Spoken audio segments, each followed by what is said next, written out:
É com muita alegria que damos início, então, a mais uma edição da Roda de Leitura Literária na EDU. A EDU é como carinhosamente chamamos a nossa Faculdade de Educação, não é? Então, ela é uma roda que acontece desde 2019, então 2021 nós estamos indo já para o segundo ano, já fomos para o segundo ano, começou em março, né? Fazem parte da coordenação da roda, digamos assim, né? A professora Maria Letícia Cautela, que também é a diretora da Faculdade de Educação, a professora Paula Cid, que também é coordenadora do curso de Pedagogia, e eu, professora Márcia Cabral.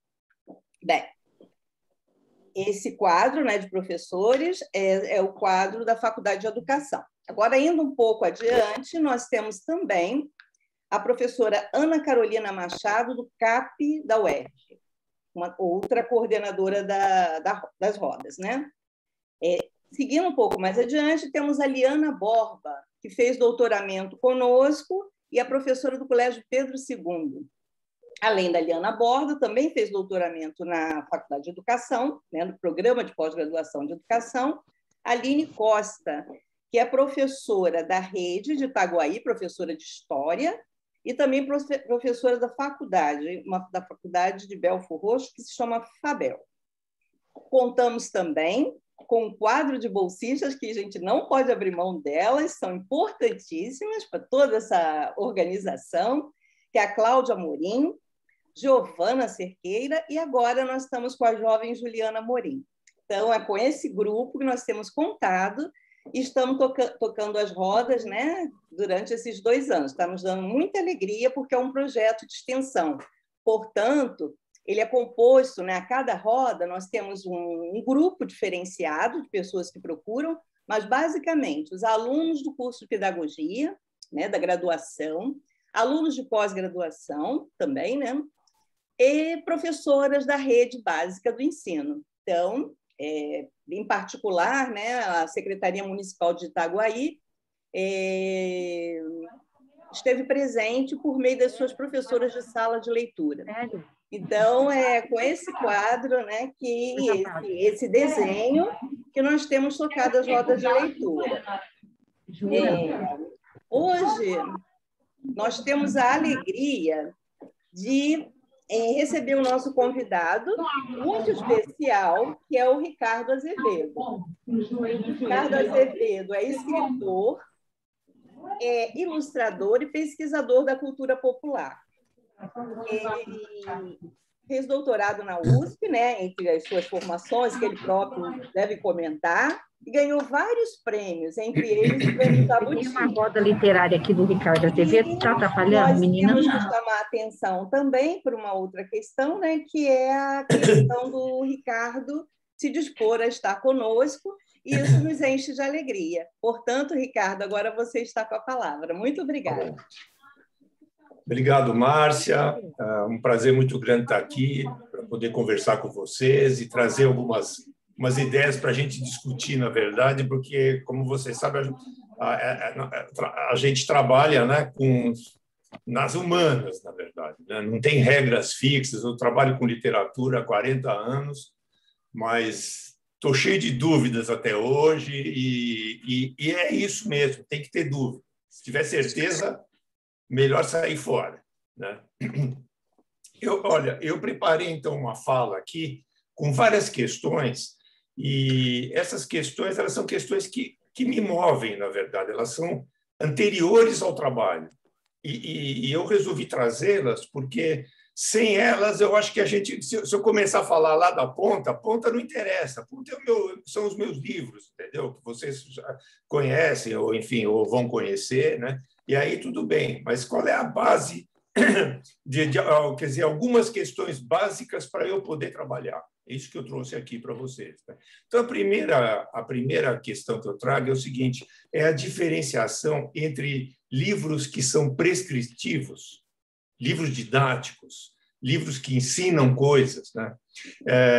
Eu trabalho há 40 anos, como eu disse, e há 40 anos eu vejo uma confusão muito grande entre os livros didáticos e os livros de literatura. Isso é feito na escola, isso é feito nas famílias, isso é feito em todo lado, entendeu? Então, vamos, digamos aqui, eu botei... O que são esses livros prescritivos, como eu chamo, né? São os livros que aconselham, os livros que dão lição, os livros que ensinam, etc. e tal. Eles têm uma lição, eles sabem o que eles querem dar. Tá? Eles têm uma coisa clara e eles querem passar essa coisa para o leitor. É preciso notar duas coisas de cara. Primeiro, esses livros eles pretendem que 100% dos leitores tenham uma única interpretação, a interpretação que é dada pelo livro. Quer dizer, se começar a haver uma discussão, cada um acha uma coisa, esse livro perde o sentido dele didático, né? E para atingir que 100% dos leitores tenham uma única interpretação, eles têm que usar uma linguagem objetiva. Se o cara começar a inventar muito, já vai dar confusão. Então, vejam só esses livros, que são os livros didáticos, né? Mas o livro técnico, o cara compra um computador, ele precisa de um livro para explicar como é que usa o programa, não sei das quantas. Eu estou me referindo a esse tipo de livro, tá? Que são os livros didáticos na escola e que acrescentam uma coisa. Eles são, eu acho que talvez 90 e tantos % da leitura que os alunos fazem são esses livros. É feita através desses livros. O que é complexo, porque você veja só, se nós estamos querendo formar pessoas que sejam expressivas e que desenvolvam a sua argumentação, como é que você vai fazer isso lendo só livros objetivos e técnicos, né? Muito bem. Vou contrapor a esses livros os livros de literatura e de poesia. Quando eu falo literatura, eu falo livros de ficção e poesia. Tá? Eles não fazem prescrições, eles fazem descrições. Se vocês forem pensar bem, todo livro, quando você pega um livro para ler, qualquer livro de literatura, de ficção ou de poesia, você encontra, em geral, uma descrição de uma situação, descrição de um personagem, descrição disso, daquilo, descrição dos eventos que aconteceram e uma descrição de um desfecho. Então, uso essa palavra para contrapor a prescrição. Tá? Quer dizer, nós encontramos descrições e um detalhe, descrições subjetivas. Elas não são objetivas como os livros técnicos. Elas dão margem a que os leitores possam... Na verdade, vamos pegar uma criança mesmo. Eu estou falando de literatura, tá?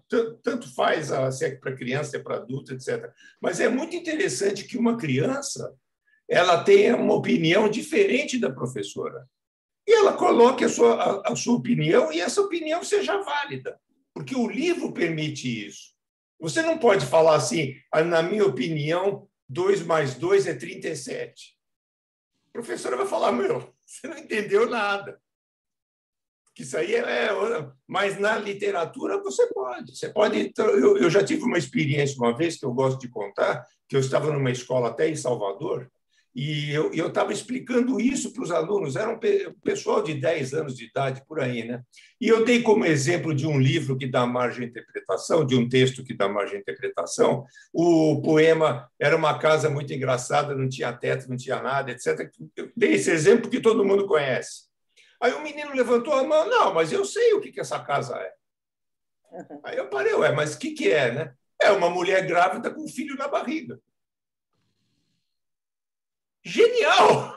Entendeu? Quer dizer, fantástico. É isso, é exatamente isso. Nós estamos com... Quando esse texto é lido, isso desenvolve a interpretação de cada aluno. Essa capacidade que ele tem, que está encolhida, porque ele só vê livro didático, que o livro tem um conhecimento de fora que entra, ele não tem oportunidade de desenvolver o seu conhecimento de dentro para fora, né?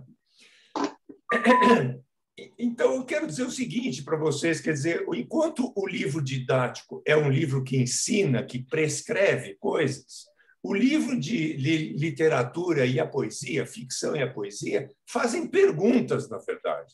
Eu acho que é muito legal que o cara termine o livro inquieto, com mais perguntas ainda do que ele tinha antes. Ótimo, melhor ainda. Ele não vai trazer grandes respostas, vai trazer perguntas. E vejam só, quais são os assuntos que eu vejo que a literatura trata. Mais uma vez, eu repito, toda a literatura. Tá? Qualquer literatura. Se não tratar desses assuntos, eu não sei. Então, para que nós estamos fazendo? Então, primeiro, a morte, por exemplo, a mortalidade. Vejam só, se vocês pegarem as narrativas, né, se pegarem narrativas míticas, lá atrás, estou citando aqui um grande autor, pesquisador e estudioso dos mitos, né, que é o Mircea Eliade. Ele fala o seguinte, que todos os povos, praticamente, têm mitos, têm histórias, narrativas míticas, né, que, na verdade, são explicações de como o mundo é, né, para três perguntas. Por que nós morremos? Por que nós somos sexuados?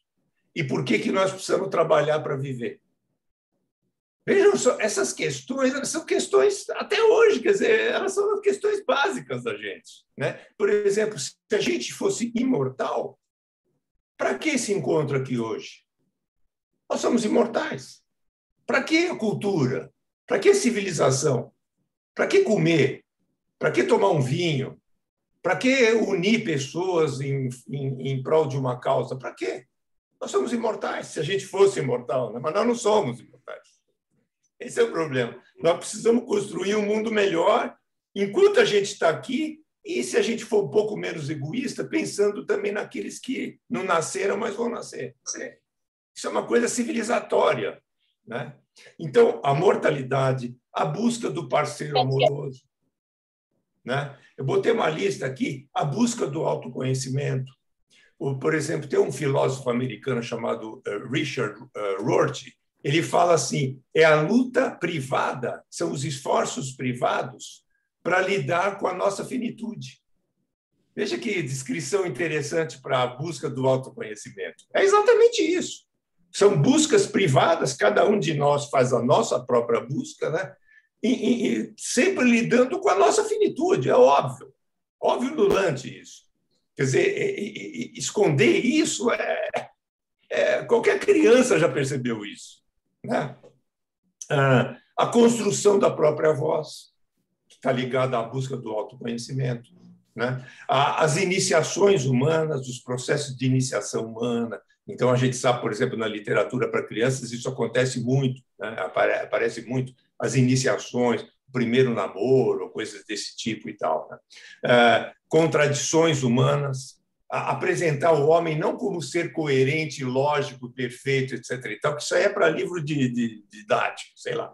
Nós, humanos, o pulmão de um livro de biologia é aquele pulmão ideal, entendeu? Limpinho, tudo bonitinho, tudo certinho, é livro didático. Os nossos pulmões não são bem assim. Nós somos seres humanos, cada um tem as suas questões, entendeu? Nós somos corpos, digamos assim, que estão em processo, num grande processo, né? Então, é desse processo que é a vida é que a literatura trata, tá? Muito bem. Abro um parênteses aqui para falar na seguinte questão. Nós vivemos, por outro lado, vou tirar aqui a minha coisa aqui, uma espécie de vamos supor, de um sufoco sociológico.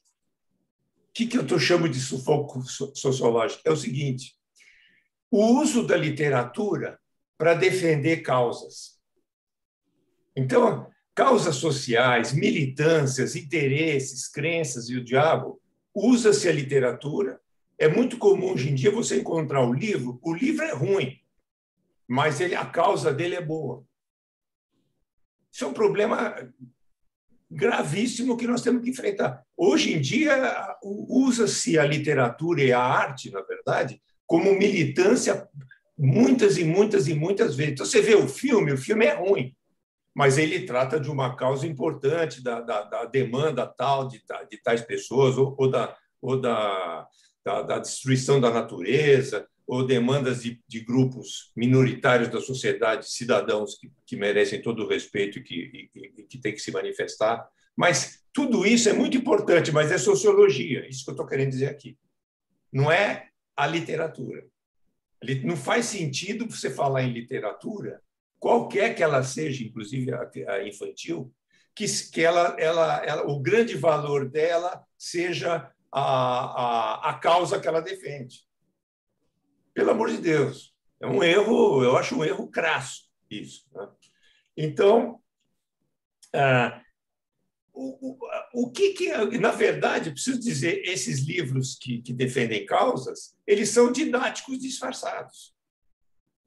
Eles usam uma capa da moda, da demanda da moda, etc. E tal, mas, na verdade, eles são livros didáticos. Eles pretendem ensinar que tais grupos têm valor, ou que a natureza tem valor, ou que a tal crença tem valor, etc. etc. E tal. Muito bem.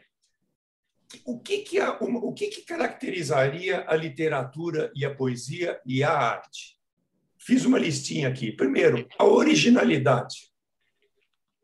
Segundo, a capacidade ficcional.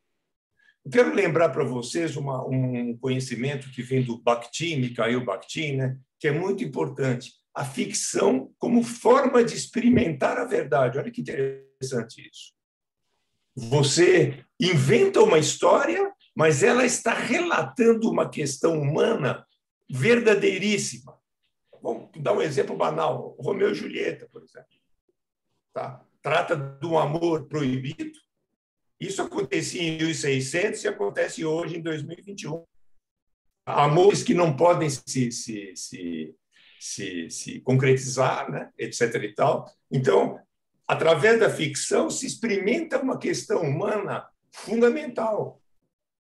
Tá? Então, é isso aí. A exploração consciente e criativa da linguagem. Vocês imaginem um livro didático escrito através de metáforas. Ninguém vai entender nada. Vai ser um fracasso total. Enquanto que nós, que trabalhamos com literatura de ficção e poesia, nós podemos fazer o livro inteiro ser uma metáfora. Não estou falando de metáfora assim na linha tal. O livro inteiro, o poema inteiro é uma metáfora. Se der tempo, até vou mostrar aqui umas coisas desse sentido. Recursos como a metáfora e os assuntos que eu chamo de ninguém sabe, que são aqueles assuntos que eu falei antes. A morte. Eu chamo de assuntos que ninguém sabe, porque ninguém pode ensinar. A professora Márcia não vai chegar a ensinar uma aula sobre a paixão para vocês, como se apaixona. É ridículo. Como é que se morre?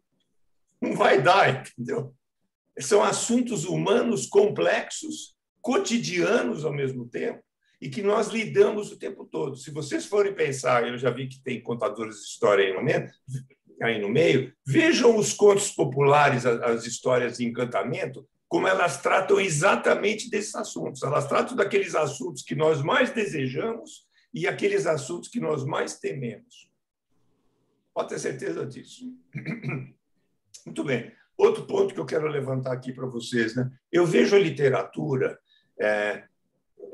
eu não vejo a literatura, eu vejo as literaturas, como se fosse uma árvore. Essa árvore é cheia de galhos. Nesses galhos estão todas as literaturas. Toda a arte está lá, na verdade.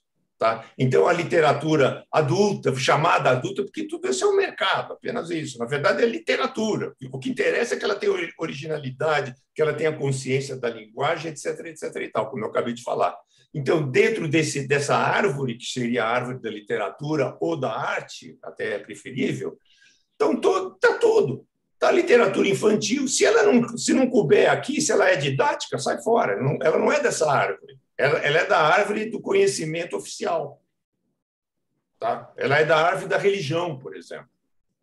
Ela ensina um conhecimento religioso. É importantíssimo. Não é literatura. Tá? A literatura, ela trata daqueles assuntos que eu falei antes, né? E então, por que eu acho que essa árvore é interessante pensar? Porque nós podemos unir, então, a literatura para crianças com a literatura para jovens. Nada disso importa. Entendeu? O que interessa é o seguinte, mas é literatura, é original, trata de assuntos humanos concretos. tem uma consciência da linguagem, usa metáfora, usa os recursos que a linguagem permite ou não? Se não, sei lá, não sei se vai interessar tanto assim. Tá? Então, é uma visão que eu tenho que, pelo menos para mim, me ajudou muito. Porque quando eu comecei a escrever, tinha essas classificações todas, né? Que eu falava, mas como? Por exemplo, vou dar um exemplo. Quando eu comecei a escrever, em 1980, eu publiquei meu primeiro livro. As pessoas falavam em literatura infantil como se fosse uma coisa rígida, entendeu? Eu já achava meio estranho, porque eu falava, mas infantil de quanto? 7, 10? As crianças de 10 são iguais? Alguém pode acreditar numa bobagem dessas? Né? Então, eu falo, como assim? Por outro lado, eu li os contos populares que eu conhecia, eu tive uma sorte de ter acesso a contos populares desde criança na minha casa, porque meu pai tinha livros, etc., então, e gostava muito. Então, você trata de um assunto, por exemplo, você encontra uma mãe ou madrasta que, quando a filha chega na idade de virar uma mulher, ela tenta destruir a filha. Eu falo, bom, todos nós conhecemos essa história. Ou então o pai e a mãe não têm como sustentar os filhos, joga o filho na floresta. O que é literatura? Esses contos são contados para criança e é ótimo que sejam contados, porque tratam da vida mesmo, fazem com que as crianças e todos nós se sintam como seres humanos, né? Então, é isso aí. É uma defesa. Depois eu até vou falar um pouco mais sobre faixas de idade. Muito bem. Um outro ponto que eu acho que é fundamental aqui é o seguinte: linguagem. Vejam bem, nós, por exemplo, vamos pegar um estudo literário acadêmico, tá? Faculdade de Letras, aquela beleza, grandes estudos. Então, nós vamos pegar, por exemplo, digamos, obras experimentalistas, obras que experimentam a fragmentação do discurso, que procuram não ser narrativas, que sobrepõem o código visual ao código textual, sei lá, recursos mil. Tá? Maravilha. Não são infantis, não são populares. Dificilmente um cara que é uma pessoa do povo, e quando eu falo do povo, eu quero abrir um parênteses. Por exemplo, um engenheiro não vai também ler. Fica uma literatura especializada para quem conhece, quem tem uma cultura, quem sabe referência, Samuel Beckett, ou sei lá quem, entendeu? Mallarmé, coisas assim, entendeu? Muito bem. Essa linguagem nós conhecemos, é uma linguagem valorizadíssima e eu não tenho nada contra ela, queria que você soubesse, eu acho boa, mas não é uma linguagem que interessa a um escritor que pretende ser compreendido pelas pessoas, que pretende usar uma linguagem popular. Agora, vejam que interessante, quando a gente fala em popular, imediatamente as pessoas pensam no povo, povão. É popular. Né? Não é nada disso que eu estou falando. Eu estou falando apenas em usar uma linguagem de uma maneira compreensível pela maioria das pessoas. Tá? Por exemplo, quase todos os escritores conhecem essa linguagem e usam. Eu vou dar um exemplo do Carlos Drummond de Andrade, por exemplo, O Caso do Vestido. Depois, quem não conhece esse poema, que é maravilhoso, pegue e veja um poema curto, até maravilhoso. O Caso do Vestido. Ele usa uma linguagem que pode ser... por exemplo, se eu pegasse o poema aqui e fosse ler para uma plateia de 200 pessoas, de viva voz, as 200 pessoas iriam compreender o poema. É simples, o poema. Ele conta um caso de uma mãe com as duas filhas, as filhas perguntam que vestido é esse na parede, e etc. Ela conta toda uma história maravilhosa, é o caso do vestido. Tá? Agora, A Máquina do Mundo, que é um poema do mesmo poeta, e que é um poema importantíssimo e muito bom, não vai dar. Se você for ler para 200 pessoas esse poema, pouquíssimos vão entender. Não é um poema para ser lido, é um poema para ser lido em voz baixa. Cada um lê o poema, interpreta esse poema.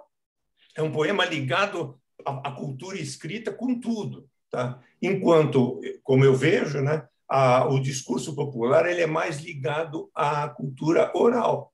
Então, eu posso escrever como se eu estivesse falando de viva voz para alguém, mais ou menos, né?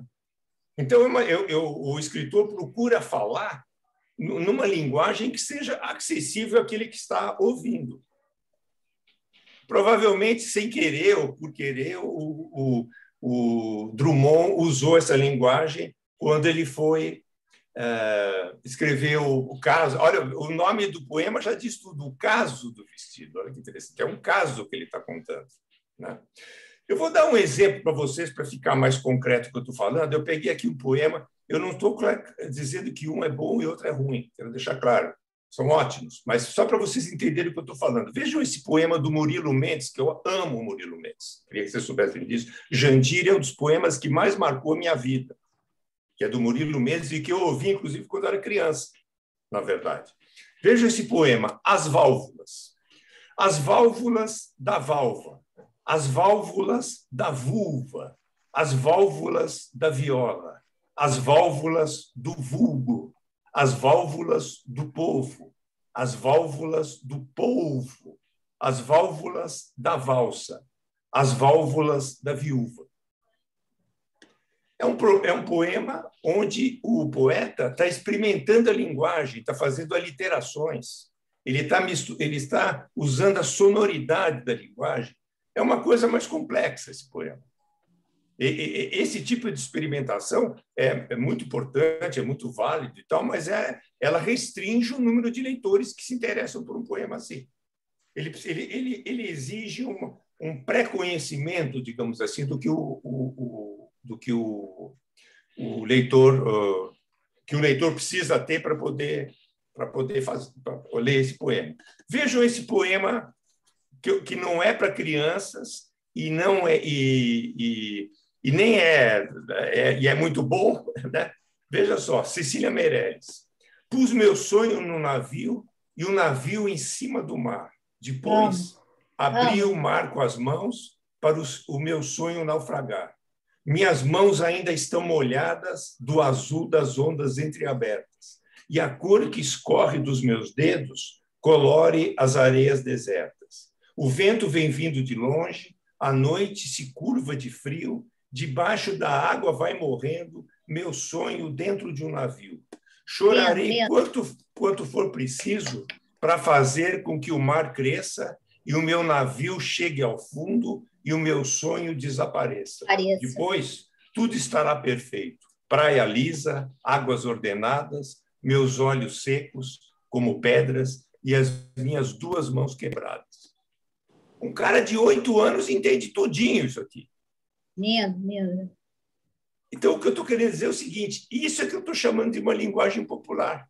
Não tem nada a ver com folclore, não tem nada a ver com nada disso, zero. Tem a ver com uma linguagem que seja acessível à maioria das pessoas. Isso é uma questão de opção de cada escritor. O escritor vai decidir o que ele quer, tá? E usar. É bacana ele saber que há isso. E, por favor, não venha me dizer que aquele poema que eu li do Murilo Mendes é mais evoluído do que esse aqui, pelo amor de Deus. Vamos falar sério a respeito de literatura. Né? Isso aqui são modelos diferentes de construir texto. Ponto. Tá? Então, o que seria esse discurso popular? A linguagem compartilhável, vocabulário compreensível por todos, tá? Imagens visualizáveis. Você veja só, válvulas da vulva, a gente é abstrato aquilo. Aqui a gente vê a pessoa fundando o seu sonho dentro, a gente visualiza isso. Então, uma linguagem visualizável. O que mais que eu anotei aqui? A concisão. Concisão, gente, é uma coisa extraordinária. Se vocês pegarem um conto popular, vamos pegar um conto que todo mundo conhece, a Branca de Neve. Tá? Vejam só, é uma história complexa. Tem a mãe, porque, na verdade, a versão correta é a mãe. Né? É a mãe que ganha um prêmio e depois, quando a filha cresce, ela ganha um prêmio para se casar. Ela não queria se casar. Era uma mãe que não queria se casar, o pai chega, o rei fala, né? Você vai ter que se casar que eu preciso de herdeiros. Aí ela combina-se o seguinte, quem trouxer a prenda mais bonita casa-se com a moça. E o sujeito traz o espelho falante. Aí é essa a história, na verdade. Então, ela tem uma filha, etc. e tal. Mas vejam só, depois ela sai, na versão que eu li, mais antiga, ela vai para uma casa de bandidos, na verdade, não são anõezinhos, são bandidos. Tá? E aí a tentativa de matá-la pela mãe, etc. e tal, que se transforma numa outra coisa, tudo bem. Isso tudo em 5 páginas. Isso é concisão, entendeu? A concisão é isso, é você dizer muita coisa em poucas palavras. Então, por exemplo, para quem trabalha com livros que pretendem, para quem pretende que o seu livro seja lido por uma criança ou por um jovem, ou que seja popular, é lógico que a concisão é muito importante. Você não vai encher linguiça, e nem entrar em detalhes subjetivos demais, por exemplo. Você vai ser conciso. Vou dar um exemplo aqui de concisão, que são coisas que eu adoro, né? Veja só, as trovas populares, as quadras populares. Vejam quantos assuntos tem nessas 4 linhas aqui. Você ontem me falou que não anda nem passeia. Como é que hoje cedinho eu vi o seu rastro na areia? Tu fingiu que me enganava, eu fingi que acreditei. Foste tu que me enganaste ou fui eu que te enganei? Isso é concisão, mas o assunto que está falando aqui, a maneira como o assunto que se trata, vai fazer pensar o camarada de 8 anos, de 18 anos, de 38 anos, de 58 anos.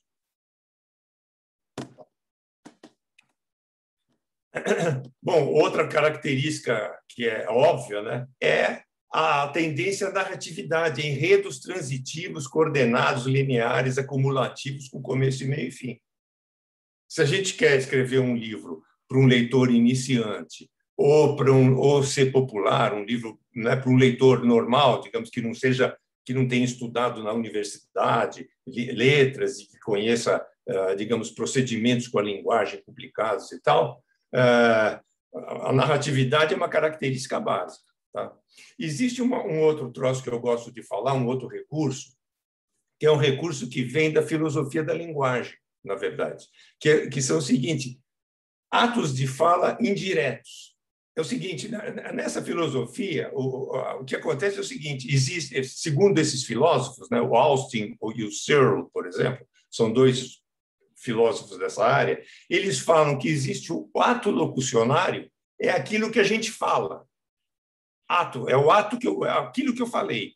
E a força ilocucionária, esse I é porque está dentro, né? Ilocucionária é o que eu quero dizer. Então, eu vou dar um exemplo para vocês. Quando o cara fala assim, muito bonito, hein? Eu estou falando uma coisa, mas a pessoa entende outra coisa. Ela sabe muito bem que eu estou dando uma bronca. É isso, o ato ilocucionário. Muito bem. No texto, o texto popular, ele tende a juntar as 2 coisas, a sobrepor aquilo que eu estou falando e aquilo que eu quero dizer. Se eu estou livre disso, eu posso fazer um texto, digamos, como As Válvulas, por exemplo, onde o que eu estou falando e o que eu quero dizer, se é que eu quero dizer uma coisa, porque ali eu tenho a impressão que é mais um texto, digamos, de texturas, de sonoridades, mais do que um significado mesmo. Né? Mas estou falando, há uma separação entre o que eu estou dizendo e aquilo que eu quero dizer. É importante as pessoas saberem disso. Por exemplo, os contadores de história sabem isso de cor e salteado. Eles não separam, porque se eles separarem, não são compreendidos. Então, se eles percebem que estão separando, eles voltam. Tá? Porque eles estão diante de uma plateia. Né? Quero ressaltar a importância desse discurso popular, que a gente pode chamar de um discurso nosso. Enquanto um discurso mais individualizado, cada poeta tem uma experiência própria com a língua e usa tais e tais recursos, etc. e tal, um texto que seja mais compreensível pela maioria pode ser considerado um texto nosso, um discurso nosso. Vejam a importância de um discurso nosso. Ele atinge universitários e analfabetos. Como essa quadra que eu li aqui.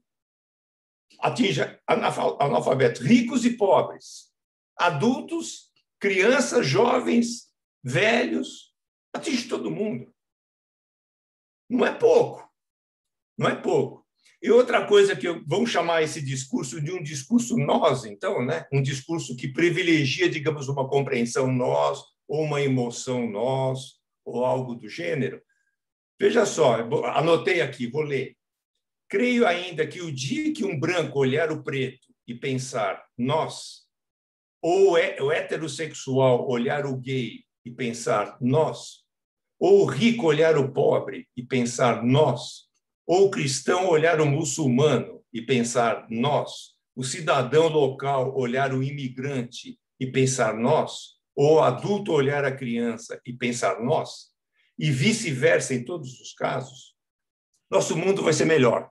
Só isso que eu digo, entendeu? Vai ser bem melhor, bem melhor, bem melhor. Tá?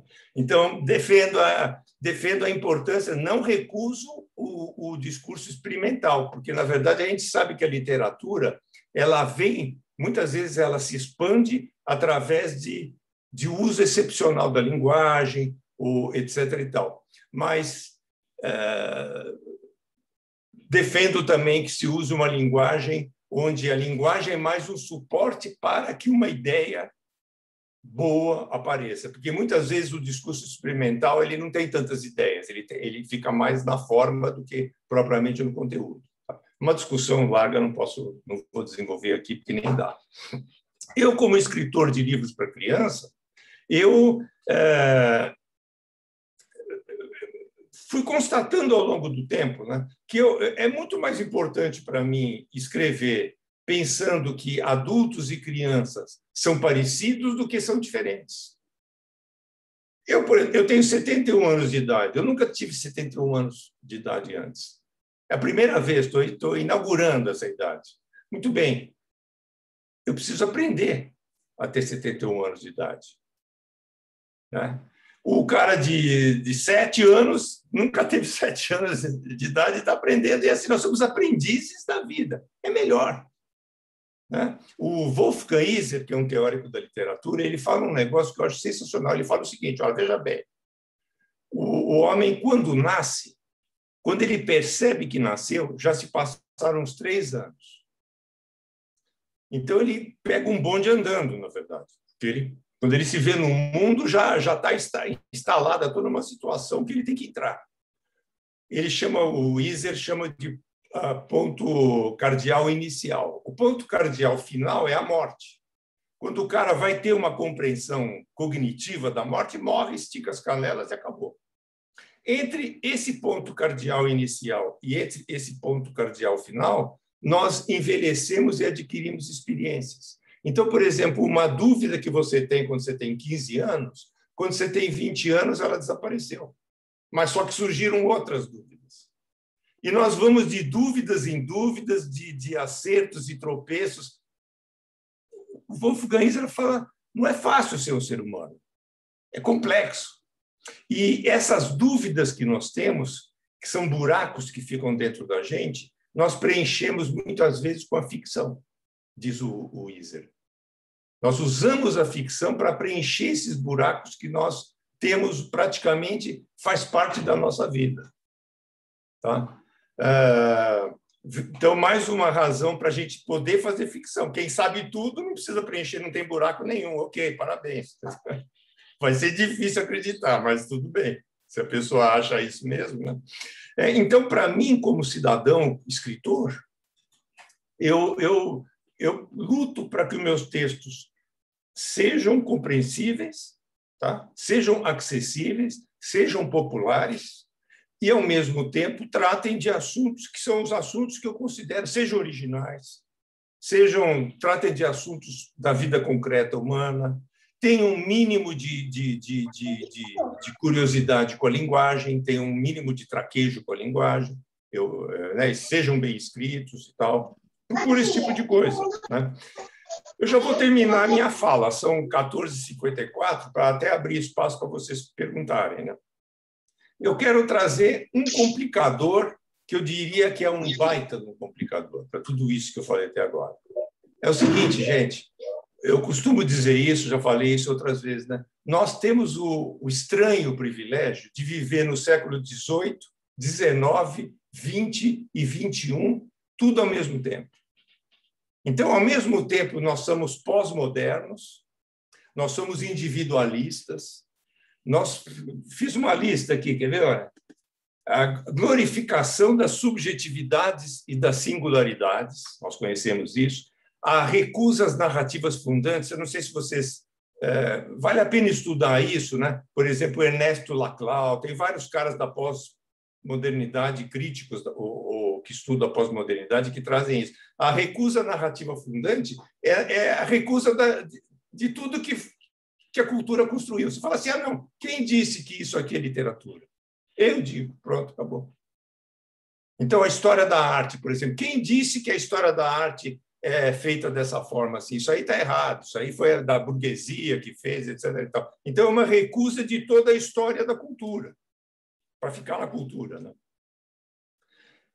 É lógico que a gente não tem que aceitar que essas narrativas sejam fixas e congeladas. Elas podem ser revistas, como a história do Brasil, por exemplo. Nós, permanentemente, nós estamos revendo e reaprendendo a história. Mas chutar tudo fora é complicado. Dá margem a um monte de besteira. O que mais que eu botei aqui? O relativismo cultural, discussões sobre o meio ambiente, demandas dos cidadãos LGBT, luta contra o preconceito e o racismo. Imagine, em pleno século XXI, nós estamos ainda nessa, lutando para dizer que o preconceito é uma burrice. E por aí vai. Só que, ao mesmo tempo que nós temos essas demandas, e isso sem falar nos computadores, nas plataformas interconectadas, a inteligência artificial e o diabo, né? Só que, ao mesmo tempo, veja só, fiz uma lista aqui, 70% da população brasileira, mais ou menos, é analfabeta ou semi-analfabeta. Estamos cercados de gente morando em favelas com esgoto a céu aberto. Crianças e jovens fora da escola, por vezes convivendo com traficantes de drogas. Gente com menos de 10 anos que já trabalha. Pais de família vivendo de biscates. Gente com 30 anos que já é avô. Eu conheço. Cercados de racismo e pelo desprezo por negros e por pobres. Falta generalizada de saneamento básico. Doenças inexistentes em lugares civilizados, como a hanseníase, por exemplo. Eu viajo muito pelo Brasil, né? Tem vários lugares que tem hanseníase. Fala, tem o centro de acolhimento de hanseníase. Fala, poxa, mas como? Em São Paulo a gente não vê mais isso, né?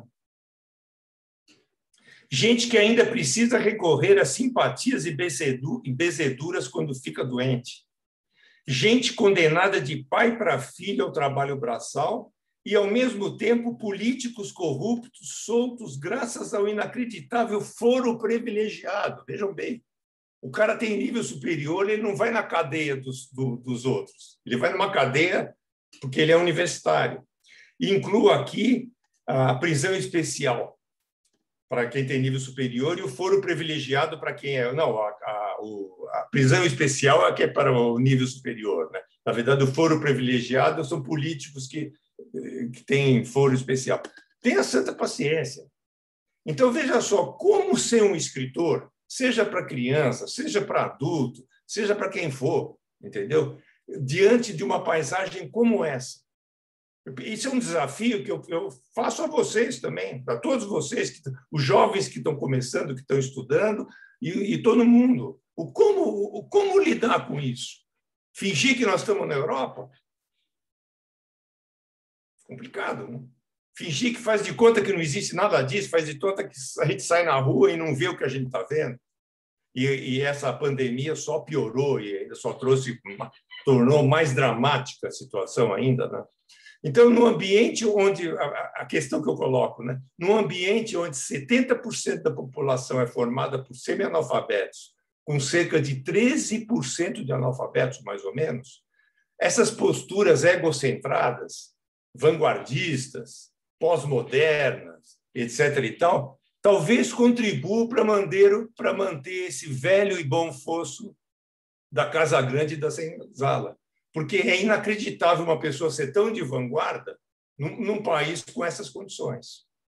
É uma questão que eu tenho desde quando eu entrei na faculdade, para falar a verdade, entendeu? Porque eu falo, o que é isso? O que é esse conhecimento que eu estou tendo? Então, pessoalmente, eu quero desenvolver o meu trabalho, eu quero ser original, eu quero que o meu trabalho, sei lá, até seja uma metáfora do tempo que eu vivo, tá? Mas eu não quero contribuir para esse fosso entre a Casa Grande e a Senzala. Eu não quero. É uma das razões que eu opto por um discurso que eu chamo de mais acessível a todos. Assim. Mais ou menos isso que eu tinha para falar. E agora, se vocês quiserem perguntar coisas e tal, aí eu vou, durante as perguntas, eu posso entrar em outros detalhes, enfim. É isso. Márcia. Ricardo, muito obrigada. A gente sabia que a gente ia ter uma aula e deslocamentos, né? Conversando com você de tudo que a gente conhece, que você produziu e vem produzindo, ainda vai produzir mais, né? Então, eu vou fazer assim, uma mudança, tá, Cláudia e Juliana, em especial, que eu tinha combinado uma coisa, acho que eu vou descombinar, que é o seguinte: não tem tantas pessoas assim como a gente imaginava, 100 e não sei quantos. Estamos com 62 pessoas. Sim. E aí a gente tinha tem 2 perguntas e um comentário. Então, eu acho que dá para abrir o áudio. Só vamos pedir às pessoas para elas não se estenderem muito e elas abrirem, então, e fazerem as perguntas. Porque a gente ainda tem cerca de 1 hora, né? Tem um tempo razoável, então dá para conversar, porque aí explica até um pouco melhor a questão. Sim. A primeira pessoa inscrita aqui, se eu não me engano, é a Cecília. Então, Cecília, acho que você pode aí abrir o seu áudio, fazer a sua questão. E se o Ricardo preferir, a gente pode fazer num bloco 2 ou 3 perguntas e depois ele fala no conjunto. Pode até ser mais interessante, como ele preferir. Não sei. Vamos ir caminhando. Vamos sentir o clima. Cecília, por favor. Isso. O Ricardo, de tudo que você falou, primeiro, parabéns, obrigada por essa aula, como a Márcia falou, maravilhosa. Agora, quando você focou no contador de história, nos contos populares e tal, sempre tem uma pergunta. Quando eu comecei a contar histórias lá em 2000, em 1999, então eu tenho 21 anos aí nessa praia. E uma coisa que me incomodava era por que as mães das princesas morrem. A mãe da Cinderela morre, a mãe da Branca de Neve morre. Vários contos de fada, as mães morrem. E eu só fui descobrir isso, o porquê disso, quando eu passei a fazer dinamizar oficinas de contação de histórias e a analisar o livro Mulheres que Correm com os Lobos, da Clarissa Pinkola. Eu queria a sua opinião a respeito desse fato. Como é que você vê essa Olha, Cecília, eu nunca tinha prestado atenção nisso, para falar a verdade, entendeu? Quer dizer, eu vejo essas histórias como experiências. Então, por exemplo, você pode dizer isso, mas você poderia dizer também assim, por que os pais nunca aparecem? Sim, também. Né? Então, são perguntas assim que eu acho que, sei lá, entendeu? Eu acho que a gente pode ou dar uma explicação sociológica para a coisa, então ver lá atrás, mais ou menos, da onde esses contos vêm, e se havia uma situação assim, provavelmente havia, as mulheres ficavam em casa, os homens morriam, porque de doenças, ou pelo trabalho, pela escravidão, etc. e tal, né? Que essas histórias vêm desse lugar, né? Então, eu não sei, ou então você pode pegar um Bruno Bettelheim, por exemplo, e aí olhar essas histórias por um outro ponto de vista, o ponto de vista psicanalítico, etc. e tal. Eu vejo simplesmente como narrativas, digamos assim, que tratam desses assuntos básicos mesmo. É como se fossem metáforas sobre a existência. Eu acho que o fato da mãe morrer é um detalhe para mim. É um detalhe, entendeu? O foco é sempre no herói da história. E o herói da história se vê em dificuldades. Eu lembro de uma história, eu não sei se você conhece a história, eu recontei até, aliás, acho que você conhece porque você mostrou o livro aí, que é o Rei Cego. Sim. Né? Então, ali é um homem, mas ele tem um problema, os filhos saem. Então, na verdade, a história ela conta como um dos filhos, né? Ele é o herói. Ele coloca os interesses dele abaixo dos interesses do pai, digamos assim, ou da missão que ele tem a cumprir. Né? Normalmente, a ideia de herói é um pouco essa. Né? O herói é aquele que coloca digamos, as causas sociais antes das suas causas pessoais. Né? E por aí vai. Então, eu vejo assim, eu não sei, eu vejo essas histórias, eu sempre olhei essas histórias como desafios que o herói tem a enfrentar. E aí é uma riqueza total, que obriga ele a usar ardis, obriga ele a inventar poemas, faz de tudo o herói, né? O herói ou a heroína, tanto faz. Né? É como eu vejo. Né? Agora, se a moça me permitir, eu queria Sim. falar como é que eu cheguei a uma conclusão a respeito disso, né? Sim. Quando eu entrei um pouco na psicologia analítica do Jung, veja bem, aí ficou muito claro para mim. Essa mãe que morre é um aspecto nosso de uma mãe boa demais que impede o nosso crescimento. E nós precisamos matar essa mãe boa demais. Então, a gente vê que nessas histórias todas em que a mãe da princesa morre, é porque a princesa ou vai fazer a ligação dela com o seu aspecto feminino com o seu aspecto masculino, ou vai resolver a vida dela, vai se autoconhecer. Quer dizer, então, eu trouxe esse ponto, Ricardo, porque o seu livro é tão rico de histórias, e não fica só nas histórias, ele tem receitas, ele tem quadras, É verdade. Tem tudo. Isso aqui é meu livrinho querido, né? Que bom, que bom.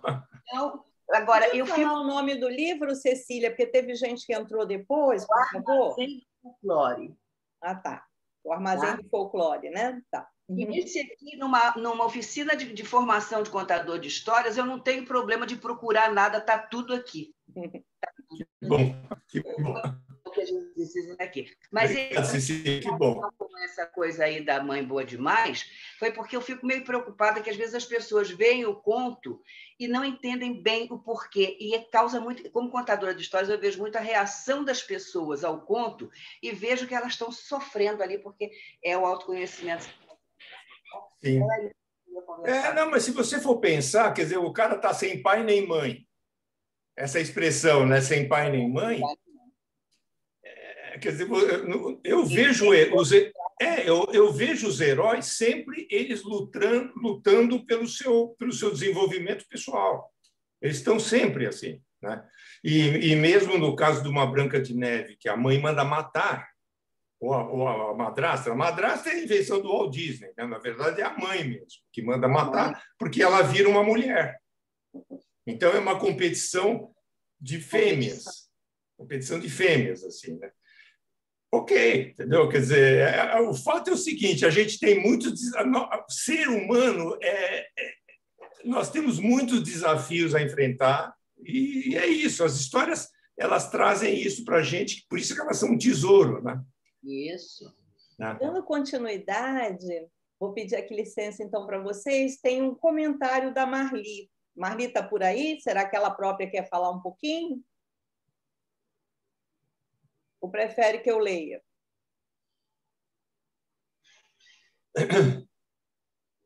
Bem, a Marli diz o seguinte: ouvir o Ricardo Azevedo é sempre um aprendizado. Escreve como quem fala.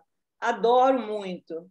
E, em seguida, nossa finitude e a certeza de que nunca seremos acabados só quando morrermos. Enquanto a vida, há continuidade. Estamos em construção. Então, acho que era um pouco dando continuidade às suas reflexões.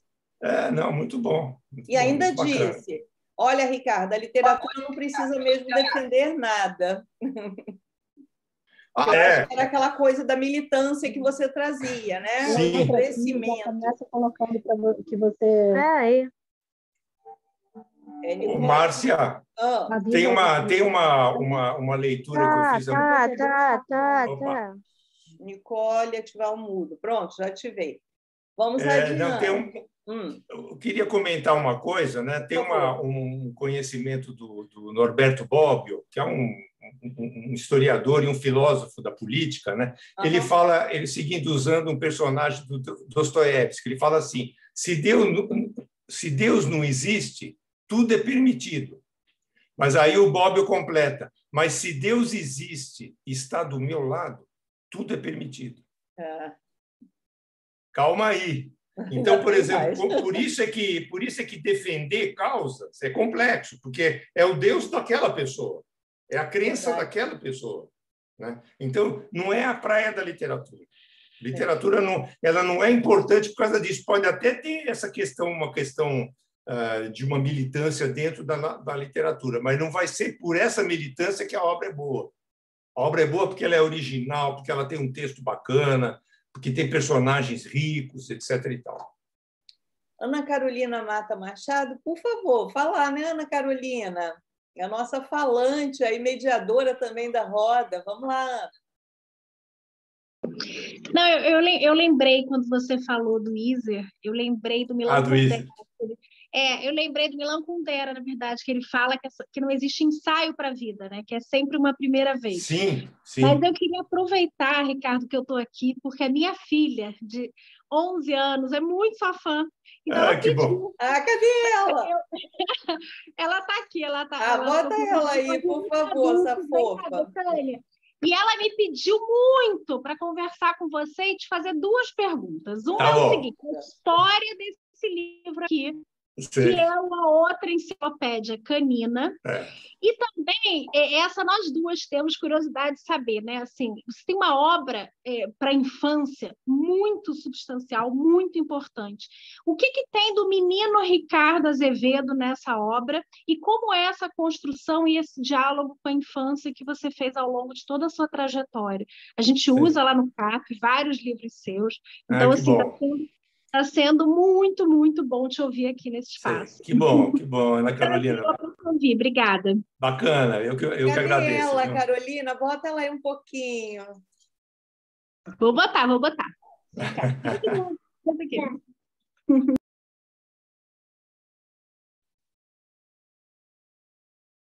Oi. Muito querida. Então, Carolina, eu vou começar pelo outra enciclopédia canina, né? É um livro antigo meu, né? Mas eu acho que eu fiz esse livro como se fosse assim uma coisa meio irônica a respeito dos livros didáticos, entendeu? Quer dizer, é uma outra enciclopédia canina e, na verdade, os cachorros são parecidos com a gente, né? Na verdade, você sabe que uma vez eu recebi um e-mail no meu site de uma mulher muito brava, dizendo o seguinte: quem é você para falar dos cachorros? Você não entende nada. Você não entende nada de cachorro. Eu li o meu cachorro não é nada assim como você escreveu, etc. e tal. Eu dei muita risada. Agora, então eu acho que é isso, é uma coisa irônica mesmo, né? Mas na verdade aqueles cachorros, eles trazem características da gente mesmo, né? Inclusive o vira-lata. O vira-lata final é um cachorro que ele é um pouco de tudo, como é o vira-lata mesmo, né? Agora, eu acho o seguinte, sabe? Quanto a minha, o vira-lata, esse aí não dá para ver daqui. Mas quanto à minha infância, assim, eu quero dizer o seguinte, que eu vejo marcas minhas da minha vida, estão todas nos meus livros, entendeu? Mas não biograficamente, não é que eu conto aquilo que aconteceu comigo, mas todas as minhas experiências estão lá, travestidas com outras palavras ou em outros casos e tal, né? E não tem como ser diferente. Sabe como é que eu vejo a literatura? Eu vejo um pouco como um sonho. Quer dizer, se você sonhar com uma coisa, quando você acorda, quem sonhou? Você. É isso, você é responsável por aquele sonho, entendeu? Seja ele qual for. Eu sou tudo que eu penso, tudo que eu crio, tudo que eu invento, né? É meu.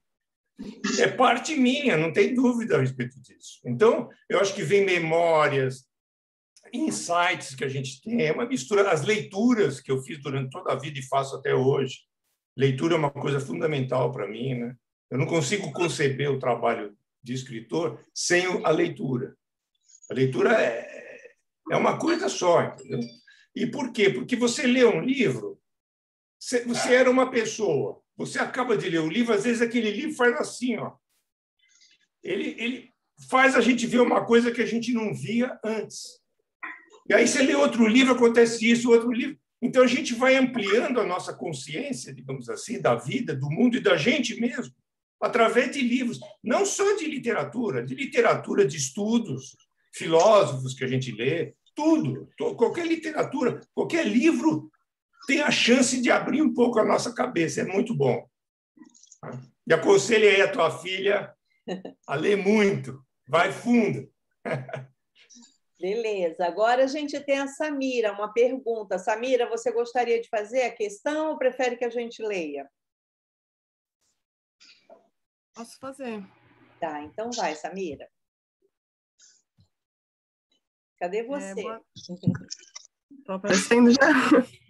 Vai. Oi, primeiro, boa tarde. Olá, boa tarde, Samira. Gostaria de falar, Ricardo, que é um grandíssimo prazer ter essa oportunidade aqui. Vou fazer a pergunta rapidinho, mas eu tenho que primeiro chaleirar um pouco. Dá tempo, calma.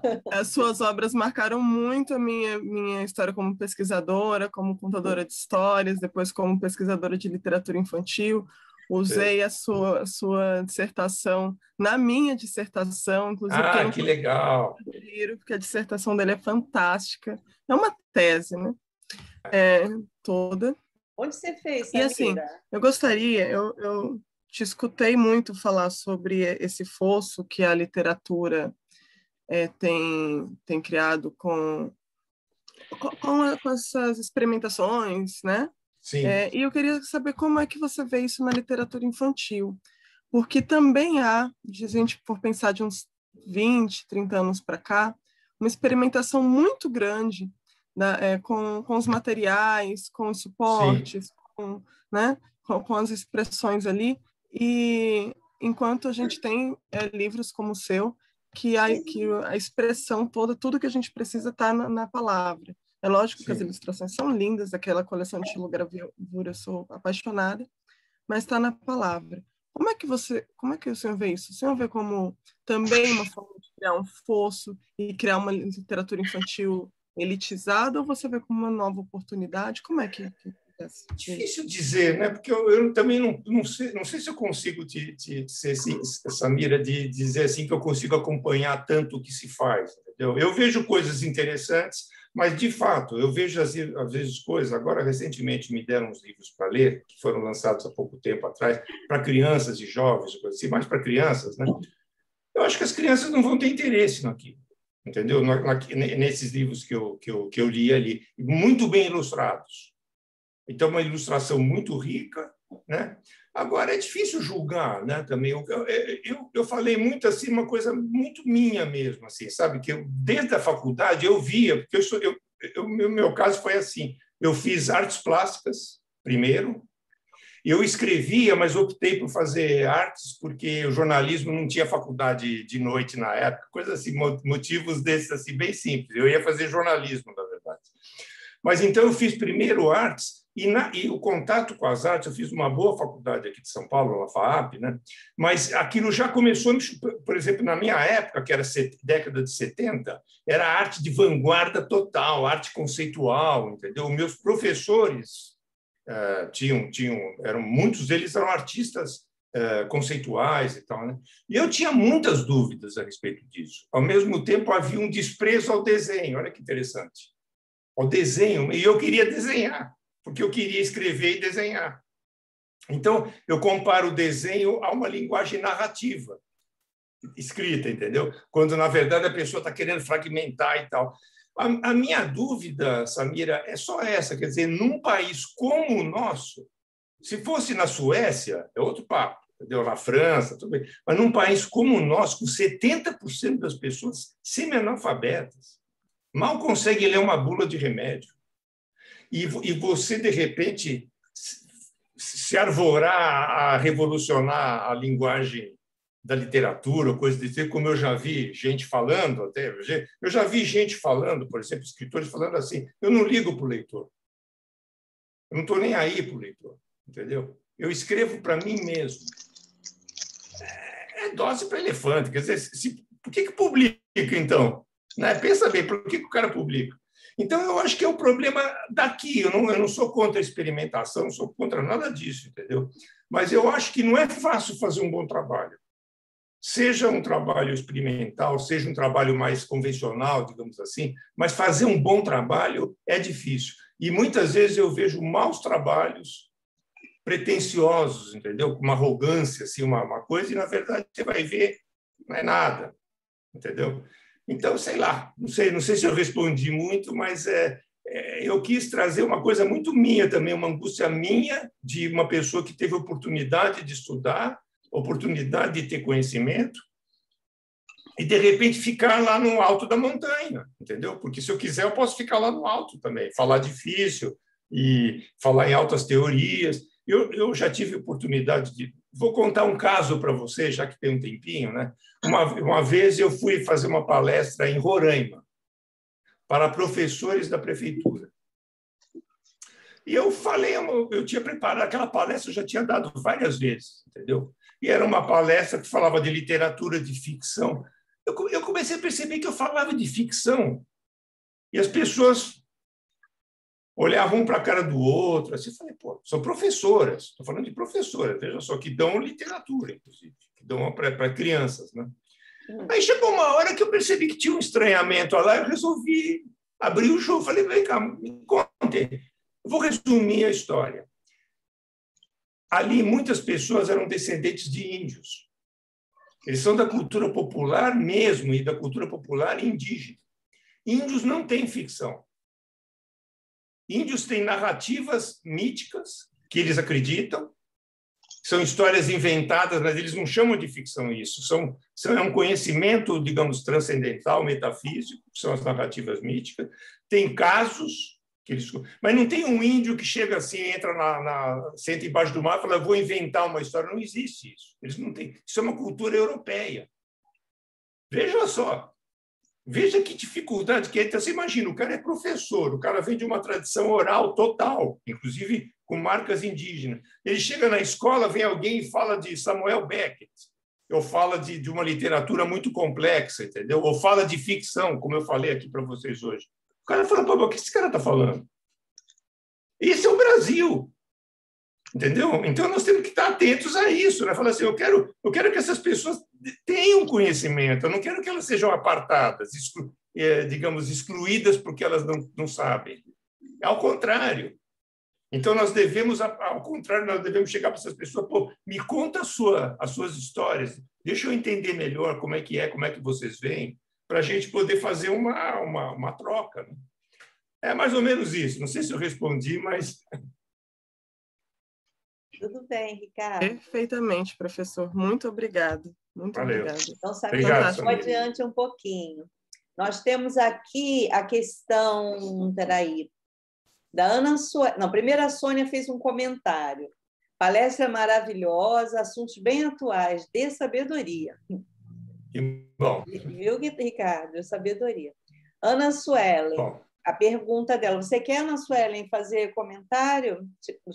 Apresentar sua questão? Não temos tantas questões por enquanto, então. Então, acho que dá para falar. Ana Suelen está por aí? Sim, quero aproveitar também a oportunidade. Se você quiser se apresentar um pouquinho, Ana Sueli, dizer de onde você é, tudo bem. Dá tempo também. Ah, tá bom. Bom, eu sou professora, sou formada em pedagogia, estou fazendo doutorado em letras aqui em Assis. Ah, que ótimo. É um prazer muito grande ouvi-lo. Também vou mostrar meu exemplar, né? Ah, que legal. E eu gosto muito, assim, de literatura, de leitura. Até minha professora, quando eu fui fazer mestrado em letras, ela falou que seria um diferencial na minha vida, né? Então, está sendo. Que bom. E como professora, ver essa questão do livro didático, professor, porque realmente é um material técnico. Sim. Aí vem essa questão que muitas vezes o professor, não por maldade, mas por um sistema que a gente sabe que é o brasileiro, às vezes ele não tem tempo, né, de ir além do didático. Sim. Quando o senhor também falou que muitas vezes é o único, pode ser o único texto que o aluno vai ter acesso, então isso pega bastante, né?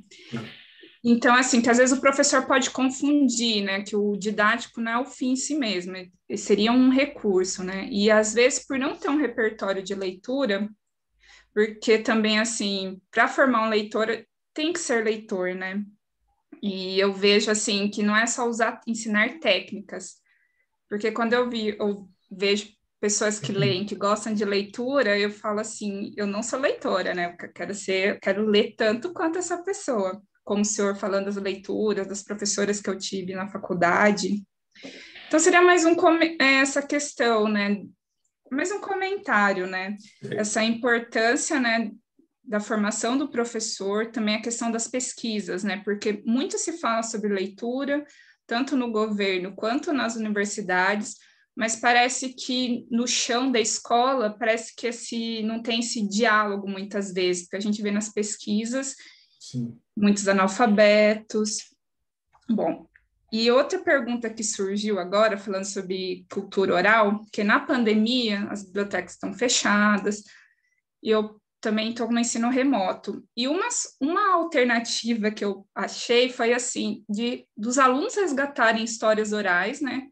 Que eles teriam um momento de leitura a cada semana, assim, se você não tem acesso ao livro, pede para o seu avô, para sua mãe contar as histórias. Sensacional!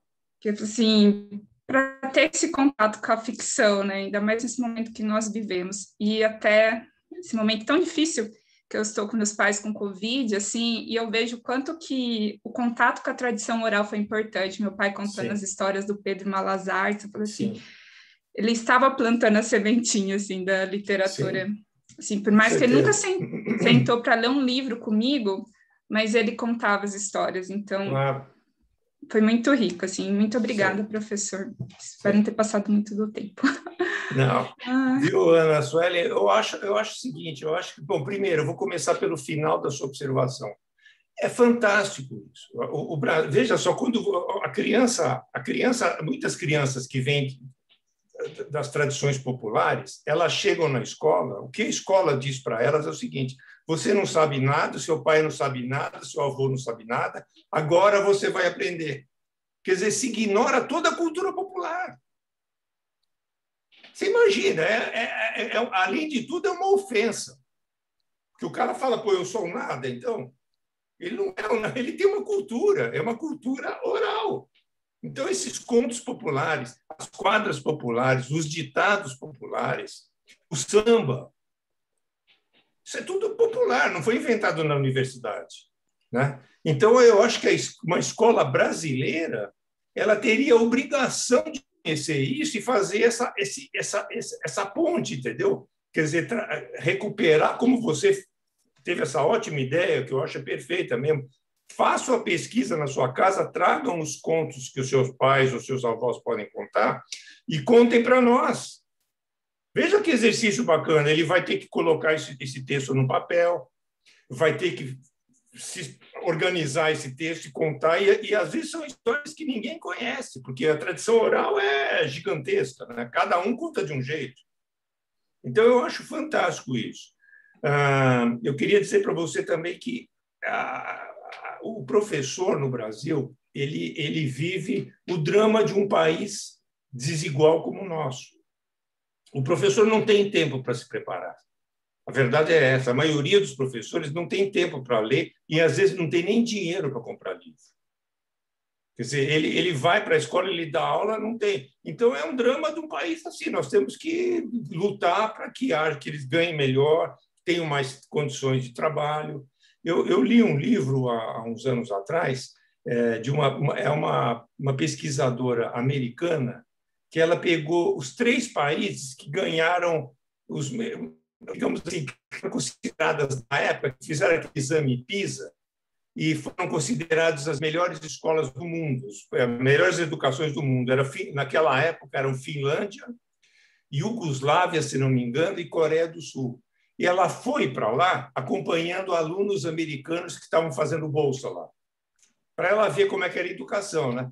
Pô, eu vou dizer para você o caso da Finlândia. Eu sei que é incomparável, é um país pequenininho, né? Mas na Finlândia, o professor de nível...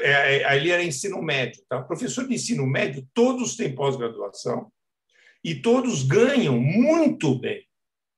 É um orgulho total ser um professor, entendeu? Porque o sujeito ganha uma grana. Aquela pessoa que chega no lugar e fala que é professor, todo mundo, opa! É uma diferença total. Os alunos amam os professores. Eu lembro que ela contava um caso de um aluno que usava drogas, mas ele não usava droga, ele era bom aluno. Ele usava essas drogas de outro lugar, mas na escola ele fazia questão de ir, porque ele amava aquilo lá. Então, você veja, então é uma coisa cultural que nós vamos lutar muito mesmo para conseguir que os professores, primeiro, sejam respeitados como eles são, que eles não são no momento, não são nada respeitados. Parece que o professor é aquele cara que não arrumou outro emprego, vai ser professor. Tenha essa paciência. Como é que nós vamos... Se o Brasil um dia mudar, ele vai mudar pela educação. Vai ser os professores melhores, sendo melhores formados e ganhando melhor, etc. e tal, e os alunos vão ter aulas melhores e vão poder fazer escolhas melhores, vão ter mais igualdade de oportunidades, etc. e tal. É isso, pô. É isso. Outra coisa, então, a luta minha, por isso que eu falei, quando eu falei desse fosso, né, que separa as duas coisas, eu falei assim, eu quero contribuir para que esse fosso acabe ou diminua. Eu acho que cada um de nós tem que fazer esse esforço onde dá, né? Onde dá. Você pode reparar uma coisa no meu trabalho, a questão social, por exemplo, aparece quase sempre. Em todos os meus livros, principalmente os livros criados por mim, aparece quase sempre. Alguma situação em que a questão social está colocada, entendeu? E os personagens interagem. Não é uma coisa militante, didática, nada disso. Aparece no meio da... Eu vou contar um caso para você. Eu tenho um livro que chama O Chute que a Bola Levou. É a história de uma bola que ela vai indo de chute em chute, tendo várias experiências. Acontece que um dia ela é chutada e fica numa praça abandonada. E aparece uma menina que está pedindo esmola na rua. E a menina olha a bola assim, uma menina mesmo, de, sei lá, 12 anos. A menina, o que ela faz? Ela bota a bola na barriga e finge que é grávida. E a bola fica indignada, porque o livro é contado do ponto de vista. A bola fala, pô, isso é um teatro, isso é uma vergonha. Pô, como é que eu fui cair num negócio desse? Isso é uma vergonha total. E a menina vai de carro em carro e pede esmola, e aí ela consegue ganhar mais esmola, que as pessoas abrem, pô, mas você está grávida, e dão um dinheirinho para ela. E a bola indignada. A bola fala assim que isso é uma vergonha, isso é um teatro, uma enganação, etc. E tal. Aí a menina volta, tira a bola e vai embora. E a bola fica lá reclamando, entendeu? Daí a menina volta com um leite e um pão e tem um bebezinho ali do lado, que a bola não tinha visto. O bebezinho está dormindo. Ela pega, alimenta o bebê e vai embora. Aí a bola fala, pô, preciso pensar mais a respeito do que está acontecendo. Estou por fora, não estou sabendo o que está acontecendo. Então, é uma maneira, através da ficção, de trazer uma questão social importantíssima, né? Através da ficção, sem dizer o que é certo e o que é errado. Só isso. A bola fala, pô, o que eu faço diante disso? É isso. Obrigada, Ricardo. Quero te dizer mais uma coisa, só uma final. Gostei de você ter lido a minha dissertação. Aliás, eu acho que esses seus trabalhos mais acadêmicos e tudo estão no site, né, Ricardo? A última vez que eu consultei, eu conseguia ter acesso. Tem partezinhas. Na verdade, a dissertação eu nunca publiquei. Uhum. Porque eu preciso mexer nela, e ela é grande, e eu não consegui mexer até hoje. Mas o doutorado tem. O doutorado é publicado pela EDUSP. Aí pode ter um trechinho ou outro lá, mas não... Antes de eu passar aqui para as outras questões, eu vou pedir para a Juliana falar, porque uma das questões é que a gente está montando o acervo do projeto para que depois a gente abra para as professoras da educação básica. as pessoas que, né, possam nos visitar, enfim, é um projeto para frente. Aí eu pedi que a Juliana escolhesse 2 livros para comprar e eu encomendei um outro, que eu encomendei o Abençoado e Danado Samba. Ah, bom, esse é um... sobre o discurso popular, que ainda não chegou, da Eduz. Esse é um estudo, né? Esse aí está encomendado, encomendei ontem. Ah, que ótimo, que ótimo. Juliana, fala um pouquinho dos que você encomendou e pedi que ela livremente escolhesse o que ela tivesse gostado mais. Quais você escolheu? Você já leu, né? Fala um pouquinho sobre isso. Então, eu escolhi uma até que a professora Cecília abordou, que é o Armazém do Folclore. Eu gostei demais, porque eu encontrei coisas que eu li quando criança. E eu achei muito legal mesmo. Tem receitas, tem dados, tem frases ditas. Gente, eu preciso mostrar também, porque lembrando que o autor também é ilustrador e os desenhos são maravilhosos. Que bom. Muito cuidados. E eu escolhi isso também. Obrigado, Juliana. De nada, eu que tenho a agradecer, foi maravilhoso, eu me diverti bastante lendo. E esse que ganhou o prêmio Jabuti, os 19 poemas desengonçados. Vou mostrar também. Então, o nosso acervo está crescendo, né, Juliana? Ah, que bom, que bom. Graças aí também ao Ricardo. Então, tem uma pessoa que fez uma pergunta e disse, peraí, a Sueli já foi, né? Que ela não está podendo falar e pede que eu, então, leia para ela. Espera aí, deixa eu achar aqui. Não posso abrir a câmera e o microfone, mas queria que o Ricardo falasse mais sobre a questão indígena e folclore. A Tânia Tomovsky. Tomovsky. E o que chamamos de folclore para os indígenas, não é? Lendas indígenas, por exemplo. Será que você podia falar um pouquinho mais sobre essa questão indígena e o folclore? Olha, eu não gosto da palavra folclore, para falar a verdade. Eu prefiro falar cultura popular. Tá? A palavra folclore, para mim, não sei, eu acho que ela não representa... Eu tenho um livro, chama Meu Livro de Folclore, mas a editora pediu na época para usar a palavra, que é uma palavra-chave, assim, né? Que todo mundo já sabe do que se trata e tal. Mas eu prefiro usar o termo cultura popular, e eu acho que a cultura indígena, eu não sou nenhum especialista nisso, nada disso, né? Mas até onde eu sei, ela tem a cultura que é mantida pelos índios, tá? Que é uma cultura é uma outra cultura que eu acho que deve ser preservada. Por coincidência, olha aqui, ó. Não sei se vocês conhecem esse livro, A Inconstância da Alma Selvagem. Eu estou lendo, estou fichando esse livro aqui. Chama A Inconstância da Alma Selvagem, Eduardo Viveiros de Castro. É um espetáculo esse livro. Tá? É um antropólogo brasileiro, né? Atual, etc. E tal, maravilhoso, espetacular o livro. Eu estou fichando aqui porque eu estou fazendo a pesquisa para um próximo livro que eu vou fazer e eu vou tratar de certas questões que aqui estão tratadas nesse livro. Né? Então, eu acho o seguinte, eu acho que a cultura indígena, não sei como resolver o problema do índio, não sei o que fazer com uma cultura que é uma cultura em si, independente da nossa cultura. Agora, a cultura, digamos, brasileira, popular brasileira, é uma mistura. Então, toda vez que uma história indígena entra para nós, ela se mistura com outras histórias e vai virar a cultura popular. É isso. Entendeu? Agora, o que fazer com as culturas que estão ainda cercadas e que elas são, digamos, elas têm uma identidade muito forte ainda, eu não sei. Eu, francamente, não sei. Acho que a gente tem que proteger, deixar eles decidirem como é que eles querem fazer essa aproximação, né? Complicado, viu? Complicado. Não sei se eu respondi, acho que não, mas, em todo caso, foi o que eu pude fazer. Ok. Kelly quer falar agora? Acho que a Kelly é a bibliotecária. Está sem microfone. Desculpa, então deixa eu falar aqui. Boa tarde, sou bibliotecária, Kelly, tá? Gostaria de perguntar a opinião dele sobre o assunto.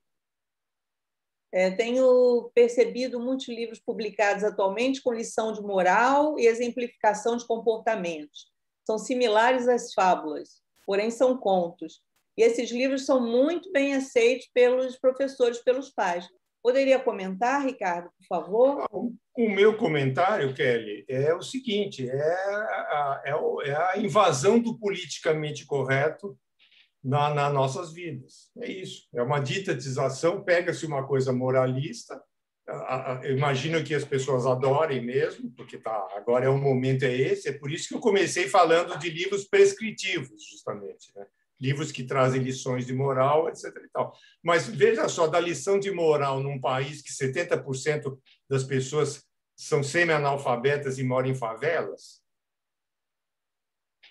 eu acho que, não sei, entendeu? Que moral é essa? Entendeu? O que as pessoas querem? Como é que as pessoas querem fazer? Não sei. Eu acho que isso não é literatura.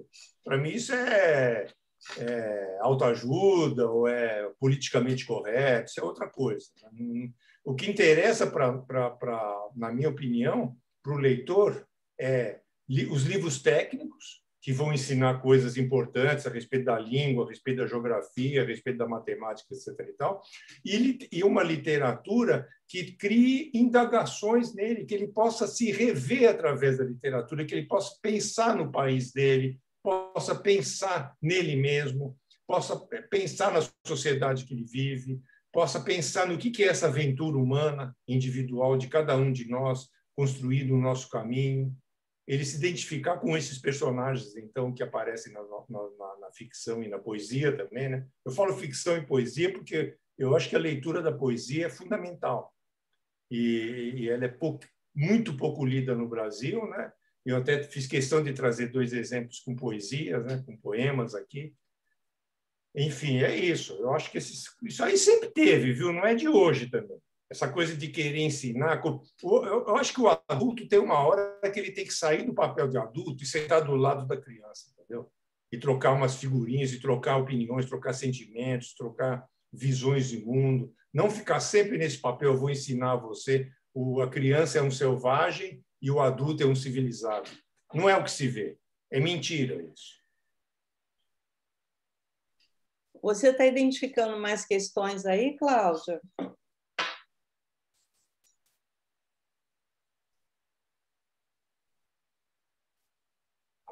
Alguém do projeto gostaria de fazer alguma questão?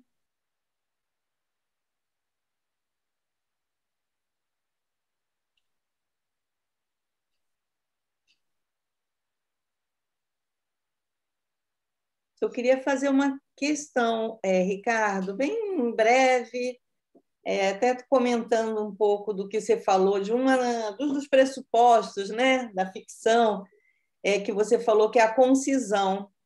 Eu queria saber um pouco se, na sua percepção, a concisão pode ser aprendida, né, ensinada e aprendida. Eu fiquei pensando um pouco no meu autor de cabeceira, que é o Graciliano Ramos, por quem eu tenho um apreço muito grande, né? Enfim, volta e meia estou voltando a lê-lo. E aí tem um texto dele que você deve conhecer, que foi uma reportagem, ele falava do exercício de escrever, que era como se fossem as lavadeiras lavando roupa, que devia espremer, até não sair mais água, né? Então, eu queria que você falasse um pouquinho isso para a gente, porque às vezes parece, né?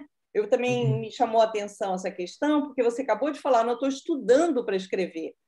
E algumas pessoas, às vezes, acham que o escritor é iluminado, né? Que vai surgir uma ideia. Fala um pouquinho desse exercício aí da escrita. Márcia, né? Isso que você está falando leva para aquela coisa da inspiração. Né? Eu acho que assim, todos os encontros que eu participo, é muito comum vir uma criança ou vir um professor e falou: como é que você se inspirou para fazer tal trabalho?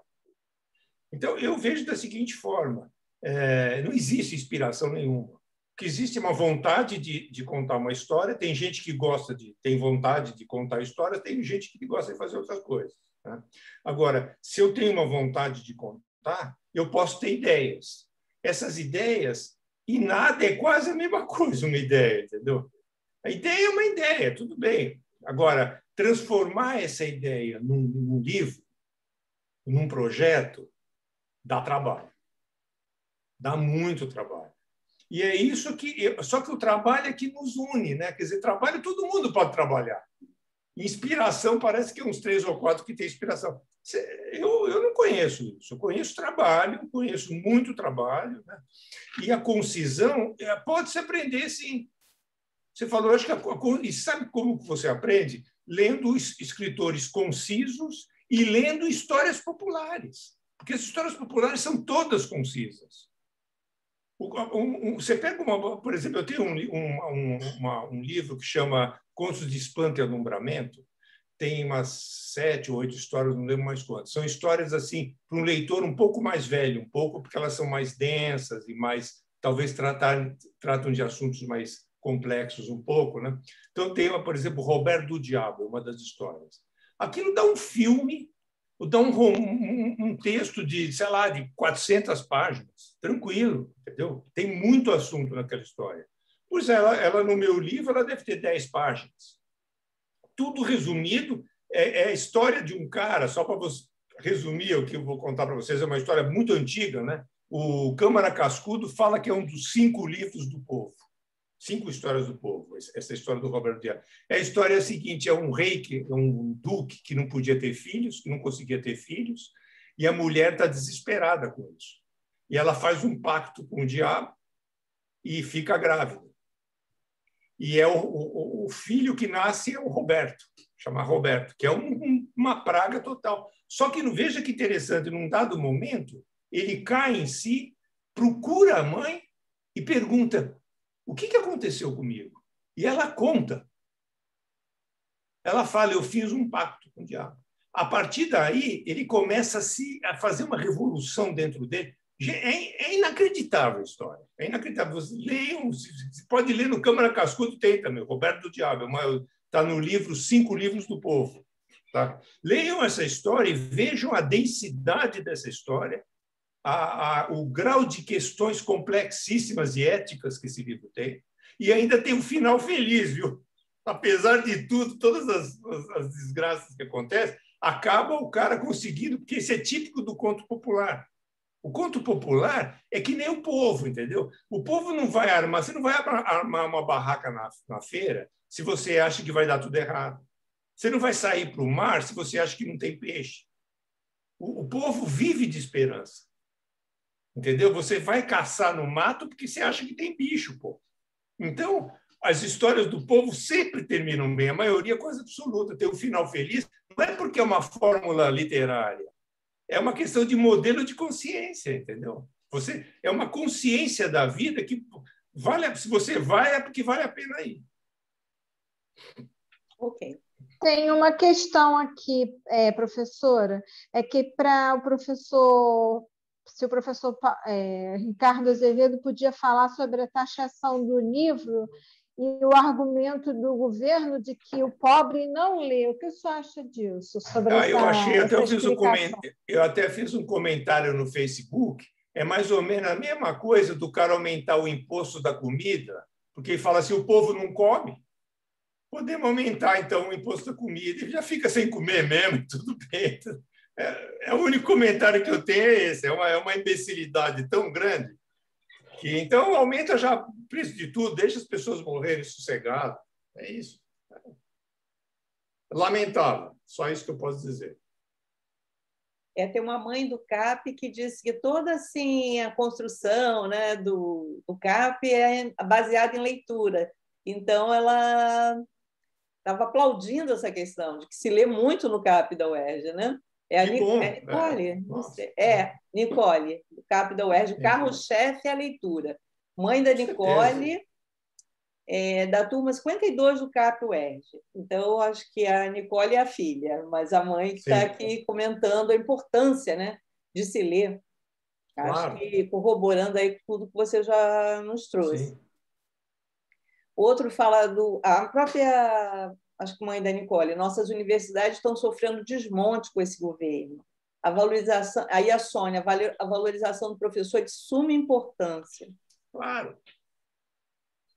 Não, com certeza, concordo. E a Andréia também tem um comentário. Andréia, você quer falar para a gente já ir caminhando para as nossas finalizações, né?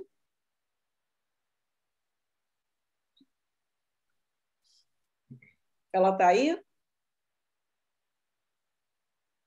Andréia está? Ela está sem microfone, pelo que eu estou vendo aqui. Não, Oi, agora foi. Vai, Andréia. Boa tarde. Não, eu gosto. Boa tarde, é um prazer estar aqui com todas.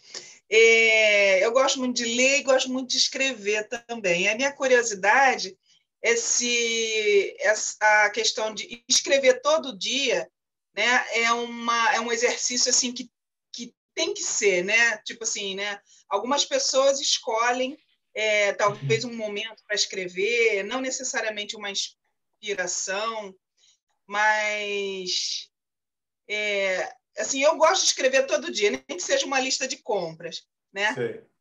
E eu sempre escrevi poesias e agora comecei a escrever contos, né? Mas estou no momento da aprendizagem, né?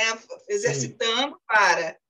E aí eu queria saber isso, se essa coisa do escrever todo dia é necessário ou se a pessoa passa um tempo sem escrever, né? Porque também pode ter aquela coisa dá um branco, né? Assim, as ideias fogem um pouco, se isso interfere bastante quando a pessoa está produzindo, né? Sim. É Andréia, né? Seu nome? Sim. Andréia. Viu, Andréia? Eu acho que isso é muito pessoal. Eu acho que não tem uma regra. Eu acho que escrever mecanicamente não adianta, na minha visão. Eu não faria. Quer dizer, eu vou escrever. Então, por exemplo, eu escrevo sempre, porque eu estou aqui no computador todo dia, então eu tenho uma ideia, por exemplo, poesia. Poema, para mim, é uma coisa lenta, que eu vou fazendo assim, ao Deus dará.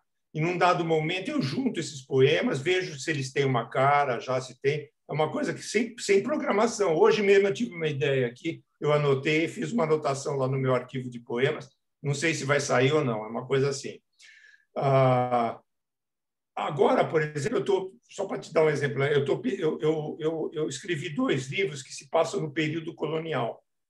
Isso foi uma pesquisa que eu comecei em 2010, na verdade. E aí eu publiquei em 2013 o Fragosas Brenhas, do Mattarell, e são livros maiores, tá? Livros para um leitor adulto ou um jovem adulto, né?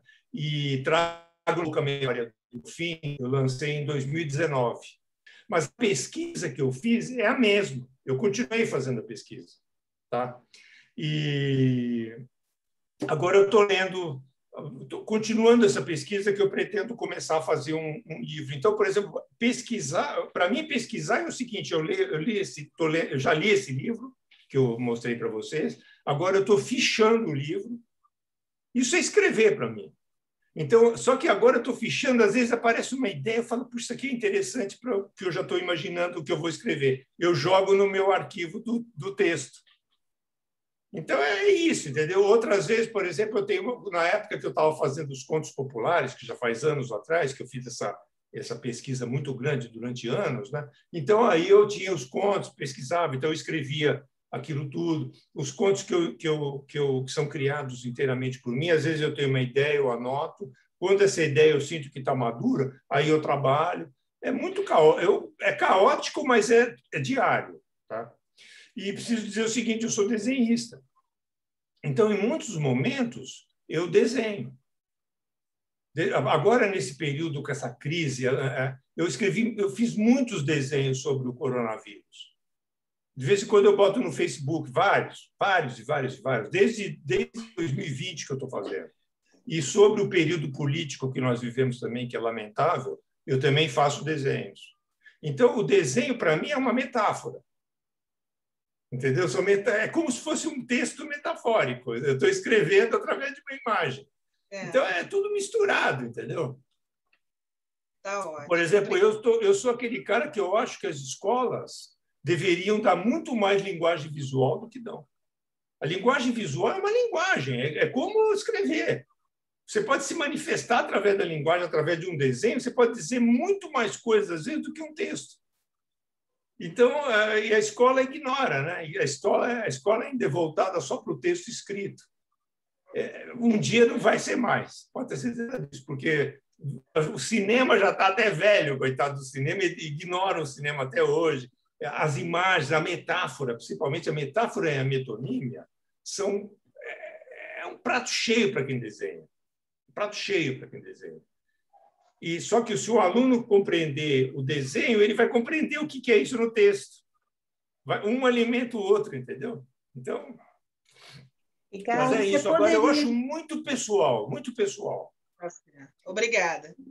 Obrigada também. Ricardo, você poderia repetir o nome do conto do Câmara Cascudo que a Elisete está pedindo aqui? O livro chama-se Os 5 Livros do Povo. O livro chama-se Os 5 Livros do Povo e o conto chama-se Roberto do Diabo. Ok. Eu tenho muita coisa do Câmara Cascudo, mas eu não sei se eu tenho esse livro. Acho que eu tenho aqueles contos populares, que ele faz aquela morfologia, né? Da falésia. Então, esse ele analisa 5 histórias populares que ele acha fundamentais. Certo. Tá. Pessoal, Ana Carolina Machado, vou falar então aí, você tem uma questão, né? Isso. Linguiça. Sim, fiquei com uma questão agora, Ricardo, se nessa etapa final das pesquisas que você faz para as obras, se você tem algum outro autor ou alguém com quem você dialoga para construir e avançar nessas pesquisas. E também saber, antes dessa entrega dos originais para as editoras, né, a Ática principalmente, né, Moderna, você tem um leitor que está com seus livros antes dessa publicação? Como é que é isso? Sim. Ou é uma escrita mais solitária? Ana Carolina, primeiro eu preciso dizer para você uma coisa que é legal, até essa tua pergunta me suscita a falar disso, né? Quando eu saí da faculdade, eu pensei comigo, eu lembro disso, pensei comigo, eu nunca mais boto o pé numa escola, entendeu? Mas eu mudei com o passar do tempo. A hora que eu publiquei meu primeiro livro, saí da escola em 75, se não me engano. Publiquei meu primeiro livro em 80. E com o passar do tempo, eu comecei a sentir necessidade de estudar. Eu não sabia estudar. Eu não aprendi a estudar, entendeu? Eu só aprendi a estudar quando eu fiz o mestrado. Porque não tinha jeito, eu tinha que ler aqueles livros. Eu falava assim, como é que eu faço para... Eu li um monte de livro, como é que eu faço para juntar esse conhecimento? Esse aprendizado do mestrado, para mim, de aprender a estudar, mudou a minha vida. Mudou a minha vida, porque eu passei a fazer, por exemplo, esses livros que eu citei aqui para você, que se passam no período colonial, eu não faria sem essa experiência que eu tive no mestrado. De ler, fichar, organizar o conhecimento, o vocabulário, por exemplo. Eu uso um vocabulário que não é um vocabulário usual, porque eu me ative à linguagem da época. Pô, isso me deu um trabalho cão, mas não é um trabalho, para mim é um prazer, entendeu? Porque eu tenho uma espécie de um dicionário meu, digamos assim, um glossário meu, né, com as palavras que eu uso, etc. e tal. Então, a primeira coisa que eu queria dizer isso para você, né, que para mim foi, nossa, fundamental. Aí que eu aprendi a estudar. Assim, veja só, alguma coisa está errada, né? O cara aprender a estudar só quando vai fazer o mestrado. Poxa, eu passei por boas escolas, entendeu? Eu fiz faculdade. Eu lia, eu me lembro que na faculdade eu lia, anotava, mas não fichava nada. Então, eu tive vários livros, quando eu fiz o mestrado e o doutorado, eu tive que reler, porque eu já tinha lido o livro, mas eu não fichei. Não lembrava mais direito, entendeu? Eu tive que voltar. Então, isso para mim foi fundamental. Agora, eu trabalho solitariamente. Totalmente solitário. Para você ter uma ideia, esses 2 livros que eu já falei, eu não anunciei nada, ninguém sabia de nada, a editora não sabia que eu estava fazendo. Quando eu terminei, eu falei, olha, eu estou com esse trabalho, estou há 3 anos fazendo, no caso do Fragosas Brenhas do Matarel, né? Vou te mandar. Aí o cara, opa, deixa eu ver, tal, não sei o quê, publiquei. É um trabalho solitário. Mas eu conheço gente, por exemplo, o José Roberto Toreiro, ele escreve em dupla com outro cara. A maioria dos livros dele ele faz em dupla. Outro. Por isso que eu falo, é uma área muito rica, né? As pessoas trabalham de diferentes formas. O que importa é você conseguir fazer um trabalho que tem um mínimo de competência, de significado. Não vejo nenhum problema. No meu caso, assim, a minha mulher lê, digamos assim, para não dizer que ninguém lê, a minha mulher lê. Às vezes eu dou para os meus filhos quando já está pronto, antes de publicar, né, para eles darem uma olhada. Muito pouca gente vê. Então, mesmo para a gente se encaminhar para a parte mais triste, que é a gente se despedir hoje do Ricardo, né? A Tudes tem uma última questão. Eu queria ver se as pessoas do projeto querem dar uma última palavrinha de despedida, algo assim, né? Antes do próprio Ricardo se despedir da gente. Então, a última questão mesmo, porque não temos mais tempo, que é a Tudes, tá, Ricardo? Ela fala: sua fala me remete à literatura como direito do Antônio Cândido. Gostaria de saber sua opinião sobre as histórias em quadrinhos, que foi porta de entrada para muitos de nós. Sim. Bom, eu mesmo, por exemplo, eu li uma obra de história em quadrinhos que eu li quando eu era com 10 anos, por exemplo, que é o Tintim, Aventuras do Tintim. Não sei se vocês conhecem isso. Nossa, para mim foi fundamental o Tintim. Eu li eu tinha até pouco tempo, agora sumiram aqui, meus filhos levaram para cada lado, depois meus netos, tenho 2 netos, então o meu neto já pega também, já lê. Mas aquilo, para mim, é uma aula de roteiro, por exemplo, de humor. É fantástico, entendeu? Então, eu acho que tudo isso aí são outros suportes, digamos assim, da literatura, né? É uma literatura através de imagem e texto, mas é isso. Eu acho que todos eles caminham para uma literatura mais densa, talvez, mas muito bom, não tenho nada contra, não, muito bom. Certo. Então, alguém mais gostaria de falar alguma questão, fazer algum comentário para a gente ir fechando? Letícia Cautela, Janaína Moreira.